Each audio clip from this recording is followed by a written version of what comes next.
Okay, so Bayer's financial analysis, we started with an activity ratio, which just determines how active the company is and in their process and how quickly they can turn over assets. So I did an inventory turnover ratio, and we got 3.58, the number of times they turn over inventory. And then if you take that number divided by the days in the year, 365, you get 102 days in 2019 and 95 days in 2018. This just means that to turn over an average inventory set of $2 million, it takes 102 days for Bayer, which is pretty good, and that's around industry average. Next, liquidity ratios is just a ratio to determine the debtor's ability to pay off current debt obligations without raising extra capital. We see here their current ratio is at 0.416 and 0.329 in 2018. And then their quick ratio, which is the same as current ratio, just they don't add an inventory for the current assets, and we get 0.321 and 0.256 for 2019 and 2018 respectively. That's quite below average, with the industry average being 3. Next, we have leverage ratios, which is just a ratio to see how the company raises capital. We see here that it's at 1.9 in 2019 and 2.01 in 2018. That just means that they raise more money from financing through loans rather than equity.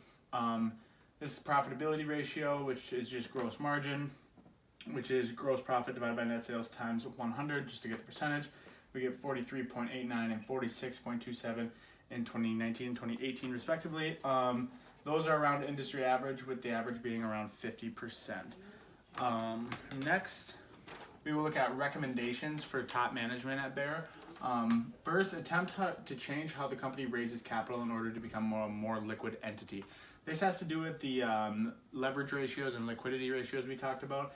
They need to raise more capital through equity investment instead of financing loans in order to be a more liquid asset, just to make so it's a safer investment for shareholders, and then they would be more easy to pay off their current debts.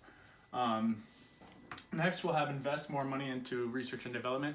Do this because in the pharmaceutical industry, you want to be on the cutting edge because you make money off having new patents and the rights to producing the drugs those patents give you. So if you look at their direct competitors put more money into research and development, so it'd be smart for Bayer to put more money in that, just to be more on the cutting edge of the pharmaceutical industry. Also, Bayer is doing this, but beware of new technology and how it will affect the industry in the near future.